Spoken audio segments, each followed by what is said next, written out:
bertanya kuota masing-masing mapel itu samakah jumlahnya yang dicari masing-masing mapel atau dari kuota itu memang segitu, entah mapelnya apa aja atau disesuaikan dengan jumlah kebutuhan tiap mapelnya. Jadi untuk penghitungan kuota itu Bapak Ibu tentunya kan berdasarkan ketersediaan di LPTK juga ya. Misalnya gini, memang ada bidang studi yang sasarannya tuh nggak banyak. Misalnya ya, contohnya misalnya kayak vokasi yang kejuruan, misalnya kayak teknik mesin, teknik otomotif gitu ya. Itu kalau misalnya mereka cuma ada 500 orang atau 300 orang. Ternyata LPTK-nya ya perguruan tingginya itu misalnya banyak yang punya bidang studi itu, ya otomatis semua pasti keangkut. Ya, otomatis semua pasti keangkut.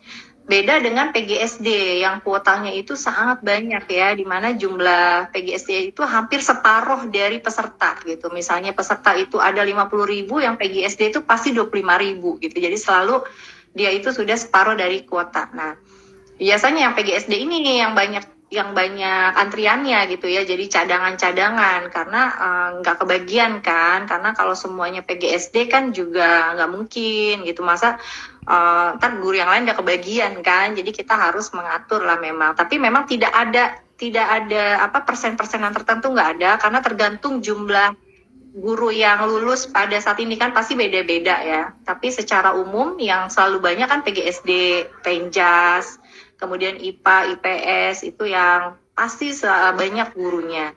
Sementara LPTK-nya banyak sih, LPTK-nya juga banyak PGSD, tapi tidak sebanding gitu ya dengan jumlah guru-gurunya gitu. Jadi kita perlu ada proporsional sedikit lah, dan perimbangan dengan bidang studi lainnya. Jangan nanti kuotanya dari 50.000 diambil PGSD semua gitu kan, kasihan nanti guru-guru yang lain. Ya ada sih kita perhitungan kuota, tapi memang biasanya untuk jurusan-jurusan bidang studi yang jumlahnya cuma sedikit, ya pasti kemungkinan besar dia terangkut gitu. Tapi untuk yang bidang studi yang pesertanya banyak, ya itu yang kemungkinan sulit ya, pasti akan ada yang tersisa gitu, pasti akan ada yang tersisa. Tapi kuota persisnya nggak ada ininya gitu, tergantung aja ketersediaan gitu. Dan kita udah kami berusaha dengan Dikti memperbanyak jumlah LPTK, dan tentunya kami juga berusaha mencari biaya tambahan yaitu dari APBD gitu ya. Kami mengajak Dinas Pendidikan, Pemda-Pemda yang bisa membantu untuk bisa mempercepat supaya guru-guru yang sudah lulus seleksi ini bisa dapat kuota tahun ini juga gitu ya. Kami juga berusaha seperti itu gitu Bapak Ibu. Jika Bapak Ibu mendapatkan kuota PPG dalam jabatan tahun 2023 pada tahun ini, maka pelaksanaan PPG dalam jabatan tahun 2023 ini dilaksanakan secara full daring atau daring. Nah, bagaimanakah kuliah PPG secara daring? Bagaimana tugasnya? Bagaimana aktivitasnya? Tonton video saya yang berjudul Bagaimana Kuliah PPG secara Daring. Ketik saja di YouTube PPG Pengalaman Daring Budi Wijaya Guru. Sudah saya buatkan videonya. Di situ ada yang sudah menonton 48.000 kali yang menonton. Mudah-mudahan bermanfaat ya Bapak Ibu ya.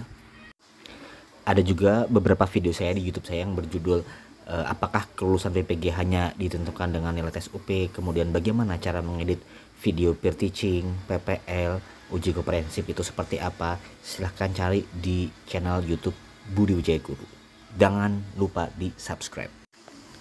Karena di situs resminya di PPG Kemendikbud, di situ dijelaskan siapkan laptop untuk mengikuti pembelajaran berbasis LMS atau Learning Management System. Ini sistemnya daring.